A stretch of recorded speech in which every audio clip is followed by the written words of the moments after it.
अंकुश दळवींनी सूर्यकांत पाटलांची ओळख परमेश्वर धावून आला अशी केली. काहीही ओळख नसताना सूर्यकांत पाटील दळवींच्या मदतीला का कसे आले हे आपण जाणून घेणार आहोत.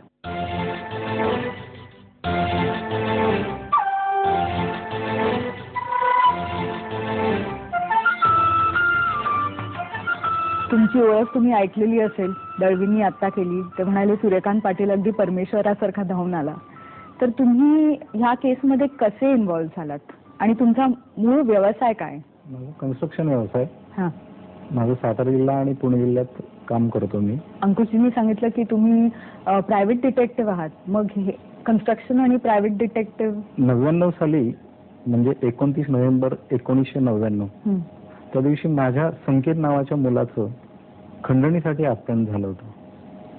ही केस महाराष्ट्रभर गाजली होती त्या काळात आणि त्या काळात मला त्या केसचा जो काही अनुभव होता, त्या केसचं जे काही डिटेक्शन मला पोलिसांच्या चुकीच्या तपासामुळे मला करावं लागलं होतं. अच्छा. त्याचा अनुभव म्हणून मी पुढे या क्षेत्रात इतर लोकांना न्याय देण्यासंदर्भात काम करत आलोय.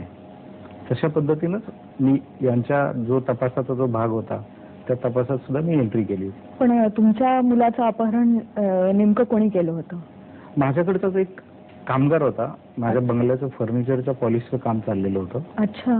त्या कामगाराने खंडणीसाठीच अपहरण केलं होतं. अच्छा. आणि पोलिसांनी तितकीशी मदत केली नाही तुम्हाला असं तुम्हाला वाटलं? तो गुन्हा असा होता की आजपर्यंत माझ्या अनुभवानुसार की महाराष्ट्रात आजतागत तशा टाईपचा गुन्हा कधी घडलाच नाही. अच्छा. की ज्या आरोपीने मुलगाही नेला, मर्डरही केला, खंडणीही नेल्या, त्याच आरोपीने काही दिवसाने दुसरा एक मुलगा नेला, त्यांचीही खंडणी नेली आणि तो आरोपी मी स्वतः पोलिसांना 8 महिन्यानंतर पकडून दिल्यानंतर सर्व जबाब दिल्यानंतर तो आरोपी जेलमधून पळूनही गेला. अशा पद्धतीचा गुन्हा आजतागत घडलाही नाही.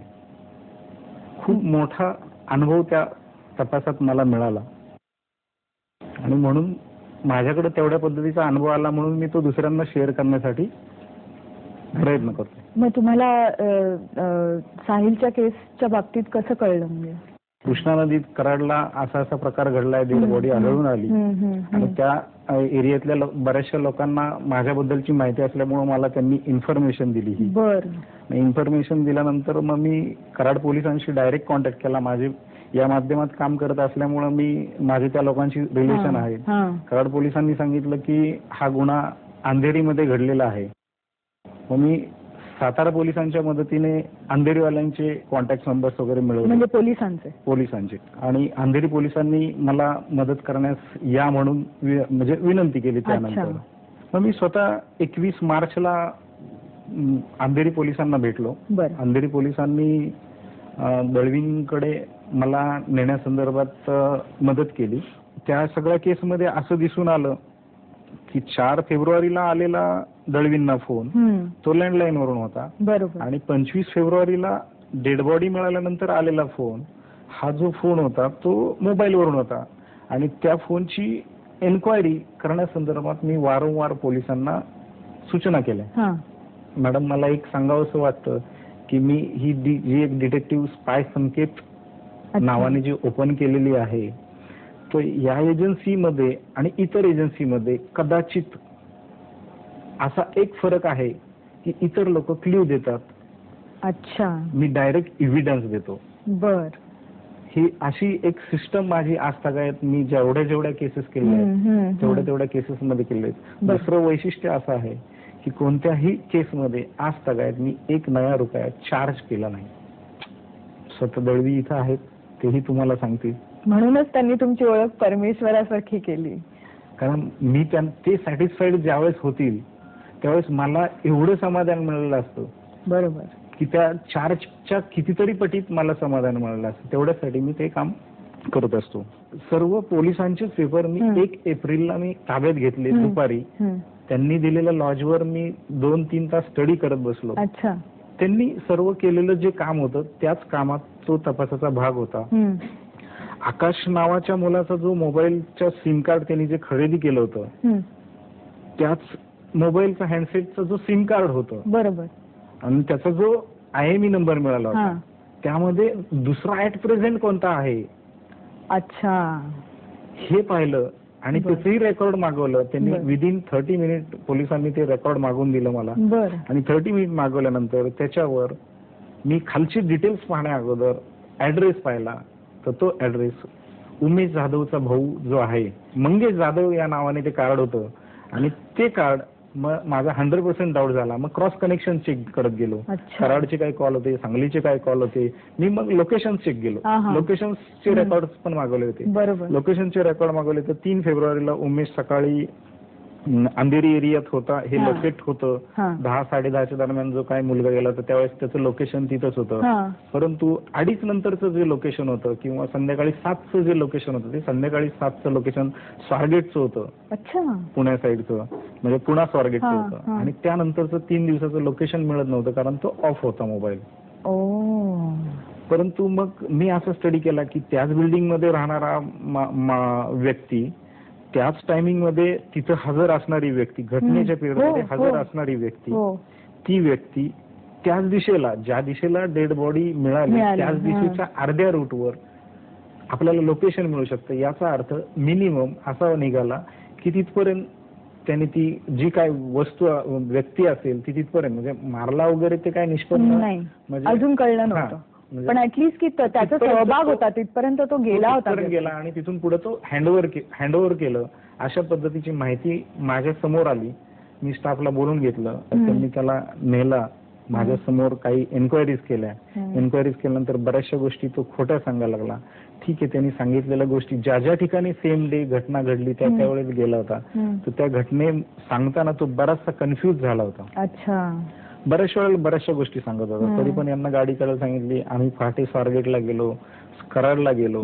कराडला त्या भावाकडे तो गेला होता. स्वारगेटची त्यांनी जी सांगितलेली माहिती होती ती सर्व खोटी दिली.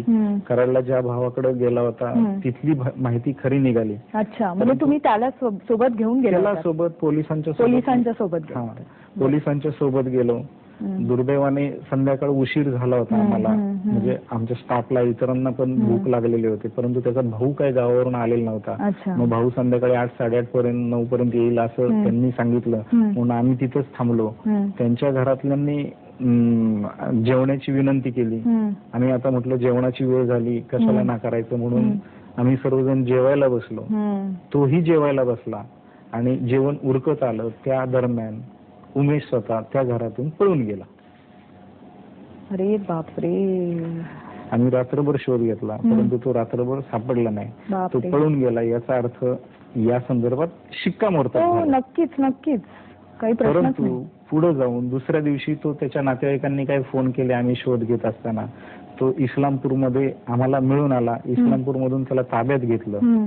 ते मुंबईला घेऊन आले आणि 2 दिवसांनी मला दळवींनी सांगितलं फोन करून की त्याला सोडला त्यांनी म्हणून. अरे बापरे. अशा परिस्थितीत यांना मी म्हटलं की एक काम करा, तुम्ही याच्यातही सोल्युशन्स असतात, फक्त तुम्ही साथ देणार असतात आणि जर पुढे काय गोष्टी घडणार आहेत त्या स्वीकारणार असताल तर आपण नक्की या गोष्टीचं म्हणजे गोष्टीचा चांगला रिझल्ट आपण देऊ शकतो. तुम्ही फक्त थोडा वेळ काढून सातारला या. मी सातारमध्ये बोललो. मी सर्व मीडियावाल्यांना बोललो होतो. कॉन्फरन्स घेतली आणि मग त्या कॉन्फरन्समध्ये आम्ही काही गोष्टीची परत माहिती दिली. कारण तोपर्यंत बाहेर मीडियापर्यंत पब्लिकला आलेलं नव्हतं. पोलीस खात्यातले काही सिनियर चांगले वगैरे अधिकारी त्यांच्याही कानात आलेलं नव्हतं. अशा परिस्थितीत त्यांना आम्ही यांचे काही म्हणजे मुद्दे होते ते मुद्दे उपस्थित करून नार्कोची मागणी आम्ही मीडियाला केली. मीडिया समोर केली. बरं. मीडिया समोर केल्यानंतर हे सर्व एक्सपोज झालं. एक्सपोज झाल्यानंतर आम्ही स्वतः यांच्या मदतीनं रीट दाखल केलं आणि रीट सुद्धा आमच्यासारखं झालं आणि पोलिसांना नोटीस पाठवून त्याची नार्कोची मागणी आम्ही केली होती. ती नार्को झाली आणि जे कन्क्लुजन कोर्टाला आम्ही दिलेलं होतं मी माझं की या सदरू संशयित आरोपीने कशा कशा पद्धतीनं गुन्हा केला असावा हे माझं 100% मत आहे. तर त्याला पोलिसांनी ताब्यात घ्यावं, त्याची नार्को करावी, अशा पद्धतीचं मी कन्क्लुजन लेखी दिलं होतं कोर्टाला. ते कोर्टाने मान्य केलं आणि मी सांगितलं त्या पद्धतीनं त्यांनी नार्कोत जबाब दिला. अच्छा, म्हणजे कबुली जबाब दिला. काय नेमकी कबुली दिली त्यांनी? कबुली त्यांनी सांगितलं की 10:30च्या दरम्यान मी क्लासमधून बाहेर आला, त्याला घेऊन गेलो आमच्या खोलीत, म्हणजे त्यांच्या घरात, आणि त्याच्या खोलीत घेऊन गेला. अर्धा मिनिटच ठेवला असं त्याचं म्हणणं. आईला पाय धरायला लावले आणि हिने गळा दाबून त्याला मारला, असा जबाब त्यांनी दिला. आणि त्याच्या कबुली जबाबामध्ये असं होतं का की हे सगळं अगदी प्रीप्लॅन्ड होतं? प्रीप्लॅन्ड असे गुन्हे प्रीप्लॅन्डच होतात, अचानक गुन्हे होत नाही. त्याने ज्या बॅग म्हणून त्याला नेला ती बॅग त्याने 24-25 जानेवारीला घेऊन आलेला तो. त्याला 26 जानेवारीला त्याला मारायचं प्लॅनिंग होतं. परंतु त्यावेळेला त्याला काय ते इनकन्व्हिनियन्स झालं काही अडचणीमुळे, मग त्यामुळे ते तसं घडलं नाही. आणि का मारलं ते त्यांनी सांगितलं का? कारण खंडणी म्हणजे अशी वाटत होती की अशी तशीच डिमांड होती, म्हणजे असं काही फार त्याच्यामध्ये खरं कारण वाटत नव्हतं. पैशासाठीच मारलं म्हणून तो जबाब त्यांनी दिला. अच्छा. आणि नदीत कधी टाकलं त्यांनी? रात्रीचा नदीत नव्हतं.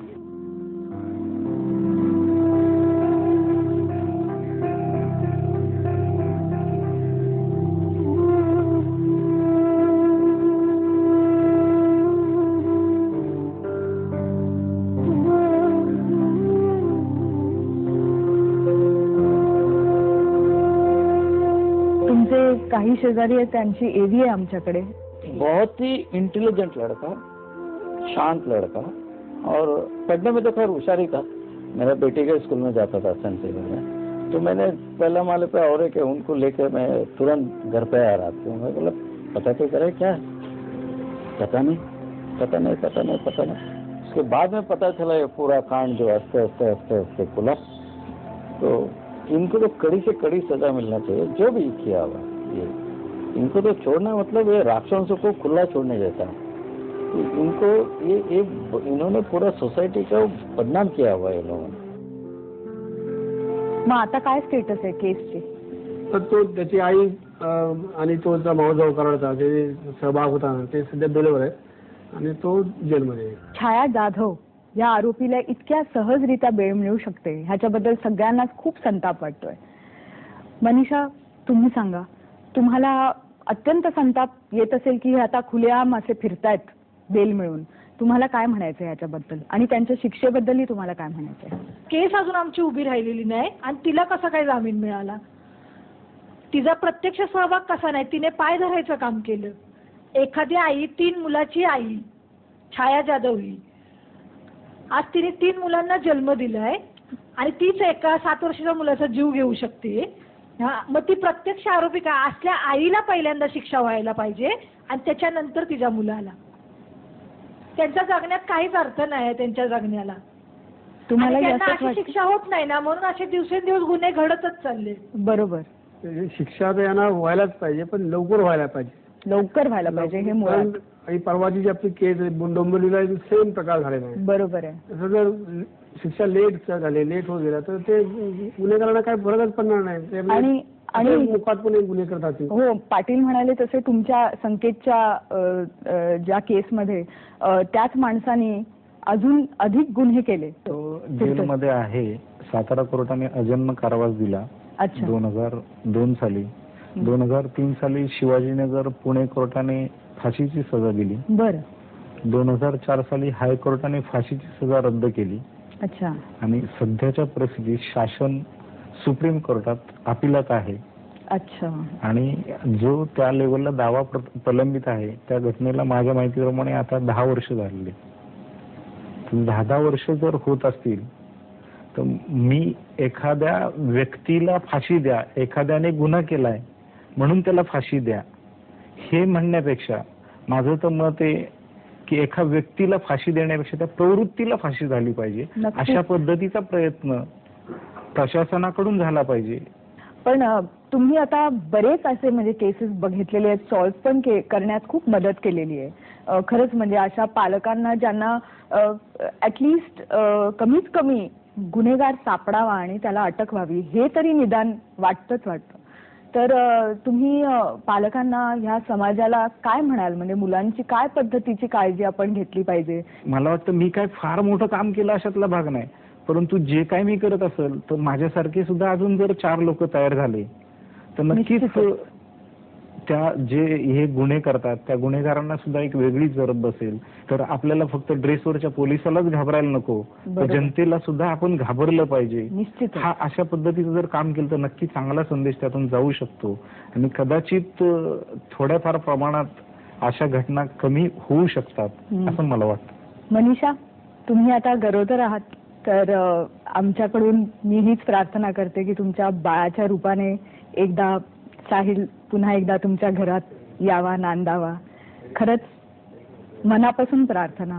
ह्याच्यातून मला 100% निश्चित वाटतं की जे प्रेक्षक हा कार्यक्रम बघत असतील ते तुमच्या दुःखात नक्कीच सहभागी आहेतच, पण तुमच्या पुढच्या वाटचालीसाठी सगळ्यांच्या मनात शुभेच्छा असतील.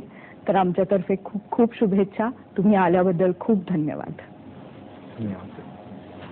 अशा आरोपींना शिक्षा देण्यात आपला कायदा अपुरा पडतोय का, ह्याचा विचार तज्ज्ञांनी नक्कीच करायला हवा. पण त्याहूनही अधिक पालकांनी आपल्या मुलांच्या सुरक्षिततेबद्दल अत्यंत काळजी घ्यायला हवी. कारण अखेर आतडं आपलंच तुटतं. अशाच गोष्टी घेऊन आम्ही पुन्हा येऊ.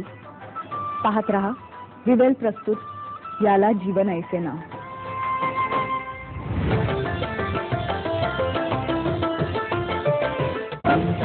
लोक माझा